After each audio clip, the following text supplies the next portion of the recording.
Welcome back to our series here on talkSPORT 2. 5 cricketers who have shaped my life and career, become the man that I am, the cricketer that I am. Today's guest is Gareth Batty. We've already spoken to Darren Gough, Steve Harmison and Alex Tudor. So when you've had a 20-year playing career and then coached Surrey to 2 championship titles in your first 2 seasons as a coach, Gareth said that it was impossible to pick 5 players who have influenced him. So you've wisely, I think, kept it to 5 coaches, the men who had the biggest influence on you from your earliest years, and unsurprisingly you started with your dad. Thank you for your time, by the way. Yeah, I think look, you do any list of anybody that's influenced, shaped you as a human being, as a cricketer. Always think about Dad. This is where I get a bit emotional. But as a youngster, all starts club cricket like everybody out there. You go watch your dad, he's your hero. You see him getting a few people out, you're playing on your tractor, you're playing in the trees, then you go watch your dad again, he might be whacking a few. In between lunch and tea, he's throwing balls to you and catching balls with you. Just a wonderful place to start from, but also been through the whole journey, I suppose. We'll come back to Dad, because that's a good place to finish the chat, which goes very, very quickly, by the way. We ran out of time with all of your 3 predecessors. Let's move on to a man who's still growing strong, I believe, Mickey Stewart. He is... Well, we heard Charles Colville there in that package there, by the way, which you chose the music for. Rick Astley, give him a mention. Mickey Stewart, gosh, he must have been a very early influence as well. Yeah, it was. As a young man, he was running and changed how English cricket was set up from a sort of pathway, we call it now, but sort of age group stuff. He was running sort of England under 19s and whatever. And it was at that point in my life and career that I needed a change. It was very much a north v south from a spin point of view and batting. And he sort of made a suggestion that maybe Surrey might not be a bad thing, and learned something off Sacco and Mushtaq and Ian Salisbury back in the day. And yeah, I mean, throughout my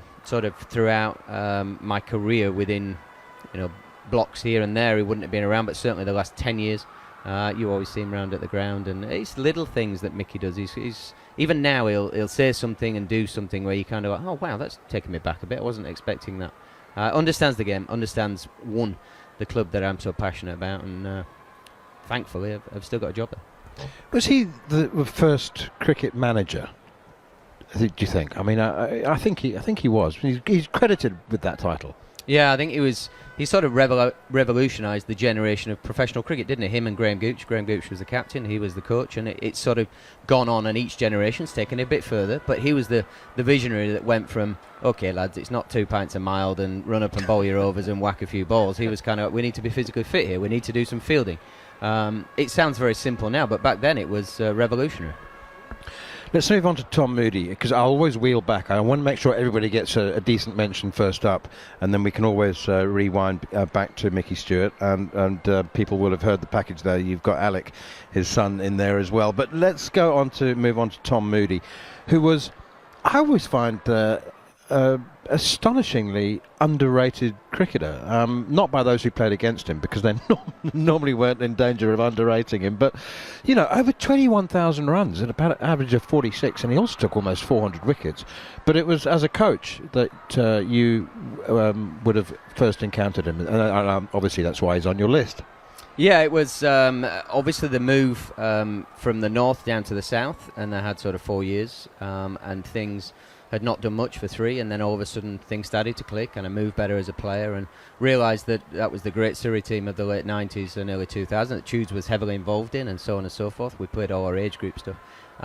It was kind of, look, I need to be playing, I need to move on from this kind of just playing the odd game. I need to see how good I can be, and Tom Moody was one of the people that I spoke to.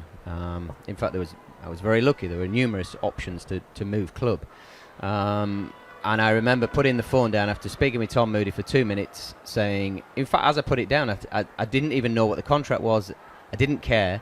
I loved how he spoke, and I wanted to play for the man. He just made cricket sound amazing, and I just went, right, I'm going to go. Done. That's it. Mind made up. And I never questioned it, talked about it again, and I was true to my word. I don't even know what the contract was, but I know it was less than what Surrey would have paid me. And I didn't care. It wasn't about the finance. It was about trying to be as good as I could be. And Tom at Worcester at that time was trying to be innovative with young players. So Vikram Solanki was not young, but he was coming through and he was learning his game. Kabir Ali, myself. And there's so many other names, and that's why I didn't want to go for players, because it's wrong, because everybody has a huge influence, particularly me, when I immerse myself in a team. And yeah, I would have crossed the line and people would have seen certain things, but I pride myself on being very team orientated. Tom was just great for opening that door initially into being a professional for me. And even now we see him a little bit around the oval, because he does 100 and bits and bats. But now Tom was amazing. His insight into what was going to be required, his ability to let me make some mistakes but then pick me up when I was down. As a young man, he was very much a mentor in that first sort of 2.5, 3 years before he went to take on Sri Lanka coach. Do you think that's one of the reasons that he he played 8 test matches and he played 300 first-class games, but we don't often include him in the conversation of great all-rounders. Do you think the reason is because he was so team-orientated? He wasn't about Tom Moody, he was about... And also, is that what's made him a successful franchise coach? Yeah, I don't know about Tom as a player. I would have never played against him. He used to tell me in the nets he would have whacked me out of the ground often enough, but I think the way he spoke about team being a very important, in fact the most important part of playing, and the different personalities you require within a team to be a successful team, I think possibly would have been the case for him as a player. But make no mistake, that's why I think he's won every competition he's been a coach in franchise cricket. And there are so many people that you would know their names that have done franchise stuff and not even got close to winning. So the fact he has a cupboard full of trophies in wherever it's been in the world suggests he understands how to set up a team and understands what a team looks like and what skill sets you require. I know lots of people who would not forgive me for not asking you this question, but when he comes and does the Oval Invincibles, does he take your locker? Does he move into your office? He's 6'7". He's not that tough. Right, let's move on to coach number 3, Damien, or number 4 actually.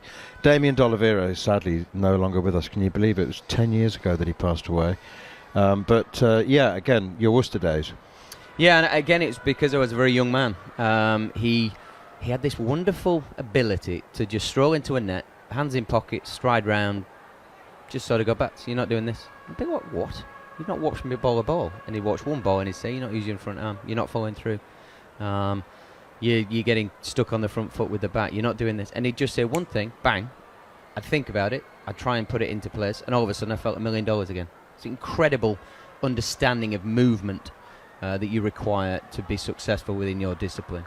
And what a fella. Sit listening to his stories and talk about cricket was second to none. Obviously his father and the history and everything that goes with, but Dolly's a human being. What a wonderful man. Very sad he's not here now. Did you his father was famous for that. I think Damien was very much a chip off the old block. His father was very, very famous for saying little, but it had great impact when he did open his mouth. Yeah, his impact came in other ways as well. He'd either get you a drink that you probably didn't want, or he'd smack you on the back of the head because you played a rubbish shot. You didn't need to tell you played a rubbish shot or you bowled badly. The cuff round the back of the head was all you required at that point. Ian Salisbury's an interesting choice as well. We came into, like so many England spinners over the years, from over many decades actually, came into the England team with a fanfare of trumpets which he probably didn't want and didn't appreciate, and there was enormous expectation placed on him, and my earliest memories are of him being used. Even I, in my uneducated way, knew that he was being used at the wrong time, and the expectations were just enormous. And I'm delighted that he has actually, stayed involved in cricket, and he played 15 Test matches. Let's not forget that. And he's took a lot of wickets, played a lot of first-class games. But as a coach, he's really making a mark. Yeah, he's at Middlesex now, but it was almost the middle point in my career. I'd got stale. I hadn't particularly enjoyed playing for a period of time. I was quite happy to hang my boots up and not play anymore, if I'm honest, around about that 30 years of age when I came back to Surrey. Sols had a conversation with me during that season and just sort of said, look, this isn't the time to be chucking it in. This is the time to be using that knowledge you've learnt over so long and putting it into output, putting it into performances that win games of cricket and see where you can get, see how good you can be. Obviously, the move back to Surrey was a wonderful thing, and it was something I wanted to do from a personal point of view because I felt like I had unfinished business. But certainly Sols was able to unlock all the stuff that was in there, but I didn't know how or what. And had I have known that knowledge maybe as a 23, 24-year-old, would I have had a different career? Who knows? And who really cares, if I'm brutally honest, because the career's done. But Ian Salisbury, incredible from a spin department, how he made me understood the power positions, the nuances that were probably in there, but I'd never really thought about enough and given enough attention to detail to understand that, right, I'm going to bowl 6 balls here. This one, I'm going to drift it out and spin it back in there, or at least try and spin it back in. I didn't spin it very much. Or this one, I'm going to do this, and this one, I'm going to do this. And it gave me incredible satisfaction towards the end of my career that I could bowl balls that I wanted on will, on demand. And that, for me, was the biggest highlight of my career, that I could walk away and say, well, actually, I wasn't very good, and I didn't have the accolades that other players would have done. But actually, for me, I was able to do some things that I probably set my stall out as a kid, wanting to be able to do, and I could do it on will and on tap, and that was Sols that opened that up. And even then, at the age of 30, it took probably a year for it all to fully sink in. So it was nearly 31, 32 that I was starting to feel as though, okay, I can play this game a little bit. But then, obviously, I think it's Ancelotti who talks about it, football. You just crack it from a playing point of view, and then your body starts to fail you, and you're too old and you're done. So it's amazing, and I take that now into the job that I do now, trying to sort of upskill earlier so you have a longer time in that sweet spot of your skill set. Do you think the fact that he was promoted so early? I mean, I remember leg spinners were the rarest commodity in cricket in England. You know, they just weren't any. And then Ian Salisbury came along, and it just seemed to me that the selectors were, he's a leg spinner. I don't care how old he is, he's a leg spinner. We haven't had one of those for decades. And he was shoehorned into the team, and it was a tough ride, and he was sort of left out, wasn't he? He was, you know, he'd have a couple of bad test matches, and because he didn't take a hatful of wickets and live up to these absurd expectations, he was dropped, and then he'd go back and take wickets for Surrey or Sussex, and then he was recalled and dropped again. Did that help make him as empathetic and indeed sympathetic as he became? Yeah, I mean, those are the obvious things that people talk about. They say, well, look, you know, himself or Graham Hick from that era, and the two are very good friends. You know, most drop player Hickey and Sol's not treated properly. Makes him very empathetic. Yes, it does, of course, and they understand where you're at. But also, it also makes you very tough, because you know that you've got to come through those things. If you're going to have any sort of a career, you're going to have a lot of failures. You're going to stumble a lot, and it's how you pick yourself up and how you move forward. So I think the people that have maybe not had it all their own way, or had it less their own way, potentially can almost map something out for somebody to go, look, this might happen here, this might happen there, this might happen there. And if it doesn't, that's absolutely fine, because they're flying. But at some point, somebody gets sat on the backside, and there's a bump back down to earth pretty quickly, and it's how you can help people from that, and how quickly you can transition from the bump back into where you were and beyond. There's no point going back to where you were. You've got to go back to where you were and beyond. So you've got to make those significant minor adjustments. Sometimes it's a personal thing on how you prepare, how you look at things, but also it's how you train and how you add to your skill set. There's no point just getting in the England team, and that was a failure for so many people. Oh, my ambition is to play for England. Oh, brilliant, well done. Now what do you do? Actually, it's about, I want to play for England and I want to make a difference, because this is what I'm going to do. 10 test matches in, right, I want 20 test matches in this. It's always recalibrating, it's always moving forward, it's always trying to be as good as you can be.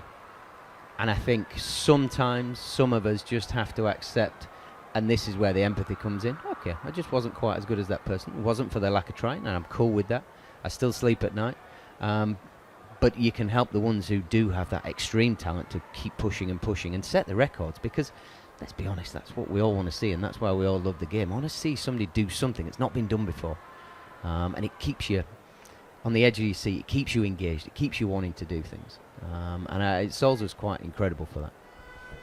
I'm sure that you'll be able to come up with a list to prove to prove that this isn't the case, but there is a perception that the greatest players don't make the greatest coaches, and in fact somebody produced a graph which showed that those players who had to work hardest and longest in their playing careers routinely do make the best coaches, which kind of tells you all you need to know about the importance of being able to empathise. And also the modern trend now of not being instructional as a coach, but being cooperative and allowing players to find their own ways rather than you telling them the way. Yeah, because no one person has a book that says if you do not do it this way, it is not going to work. The human body does not work that way. Human beings do not work that way. So there has to be a moment of strength from a non-player now, so management side. You have to have some strength to go, look, the greater good is this, and I'm doing it for the greater good reason. So I always take it back to parenting. I take it back to the mealtime. Little one doesn't want to have a main course, but she's straight in for dessert, and she'll have 3 of those. You're kind of going, look, you're not going to like me for this next 2 minutes, but you are going to eat some of that, and you are going to get your greens in, you're going to have this, and then you can have some of that, of course. Whereas the other one, it's kind of, I want all this, and I don't want a bit of that. And you look after your children with the greatest care and attention to give them the best chance in life. I think the best coaches, the best teachers have that intention. You are never going to get it right, but players don't get it right. And I think if you're open and brave enough to be open to go, look, yeah, I might get it wrong, but it's not with the wrong intention. It's always with the right intention. It becomes a collaboration. It becomes a partnership, which then becomes even more powerful than the dictatorship of do, which was certainly most of my playing career. And it can be restrictive, that. But there is always a place, always somewhere where you go, look, I genuinely believe for the greater good of you, you're going to have to do this bit that you don't want to do.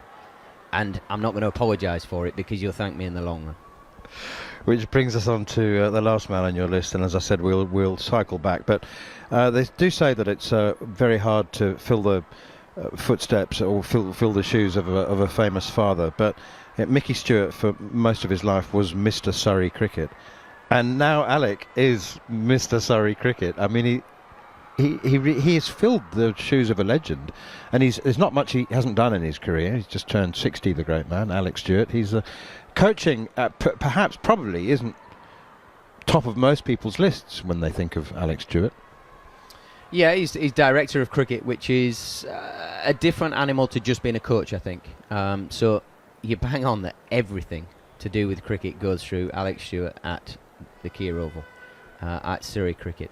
From grassroots understanding what, and you'd be amazed, he could tell you what the next 3 or 4 superstar 12-year-olds could be and what their names are and what they do and where they're from and what school they're at and so on and so forth. For a man that's achieved everything in the game.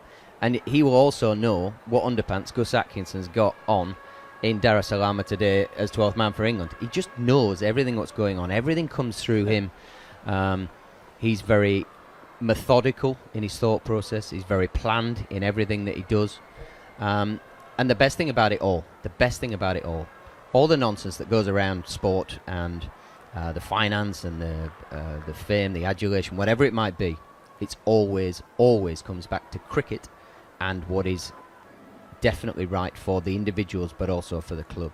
And cricket reasons and cricket reasons and cricket reasons. The other stuff does not come into play. The other stuff is there and it needs managing and looking after, which he does brilliantly.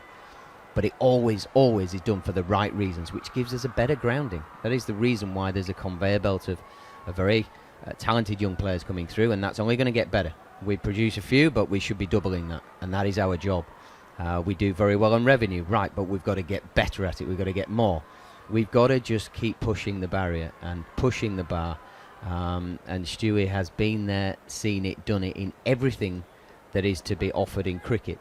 And he's still not done, and he's 60, and he wants more, and he will get more. Stories about him, ironing his own shirt before a Test match because it got crumpled in his coffin on the way to the ground, and he was always immaculately turned out, always a great believer in discipline, which may to the modern generation make him sound like a bit of a fuddy-duddy, but he seems also to be incredibly in tune and in touch with the new generation. You hear him talking about franchise cricket around the world, and players' mental well-being and whatever. You would think he was a doctor of psychology. So he's got those old-style disciplines, which I think have served him in great stead. And evidently, Surrey are benefiting from those as well. That's a question. Yeah, the one thing I would question, I'm not sure about ironing your socks is what you're required no, to do. It's his shirt, not his socks. No, he does his socks. Oh no! Oh my goodness! Oh, it really? puts me to shame when I walk in the office. Sorry, that's a bit of a poor joke, badly told. No, I think to excel in sport, you have to have some discipline. You have to have some sacrifice somewhere. And I think that's the bit that you're talking about being very well presented. It's his discipline piece. It's his bit of why he was the best at what he did for England and why he's the best director of cricket now in the country. And every time a job comes up with England, they try and get him because he's the best. And he would make that England setup better. And I have no qualms in saying that. That's not to say that the people who are doing it now don't do a great job. They do. They do a wonderful job. But I know I work with the best. From that, being able to transfer from being in the office to speaking to people about, right, well, there's this franchise going on here and how does that affect us, to how that affects England players, to all this sort of a thing, to then also having the ability to go on the bowling machine and do some work with some keepers. It is an incredible skill set to be able to do that, and you have to have a broad understanding of everything. And I think that the thing that made Stewie, and I'm not qualified to talk about Stewie as a player, but to make his, and this word is also bandied around too much, greatness. Alex Stewart is a great England cricketer. There's no mistaking that. But he's transferring that and able to put that into what is now a new role from his playing days as director of cricket. And I think being able to use the knowledge there and to be able to then pass it on. And if there's a bit that he doesn't, he'll pass it on to somebody else and they deliver it. But the message is still constant, and it's cricket, and it's for the greater good of cricket, which is technically the individual and the kids that are involved in it, or the older blokes like me, is all for growth of individuals. And finally, you've got 30 seconds. From your dad to Mickey Stewart, Tom Moody, Damien D'Oliveira, Ian Salisbury and Alex Stewart, are there ever moments where, during your coaching career, where you think, what would one of them do? All the time. More often than not, I think about what Dad would do. Add some energy, add some fun, but also back it up with that little bit of skill that somebody can take forward. But there's also an apology to everybody I've ever played with, and everybody that's not on that list. There are hundreds. And that's why I wanted it to go for more management, because I could structure through my career. But the number of players that have helped me out, because I've been a village idiot for half my life, if not still now. So no, it's a thankless task, and actually incredibly emotional. I was properly emotional there. I've had to really work hard not to be in tears now. It's an emotional thing. Darren Gough and Steve Harmison both shed a tear, by the way. This is a strange process, isn't it? It's phenomenal. You're dissecting, and I never look back. I always look forward. I'll take some information from the past, but I don't believe in all that stuff. Yeah, very emotional. Wow. Gareth Batty, thank you very much indeed for your time. It's 5 coaches who shaped his career and as a player and a coach. On AM, on DAB, via the talkSPORT app and on your smart speaker. talkSPORT.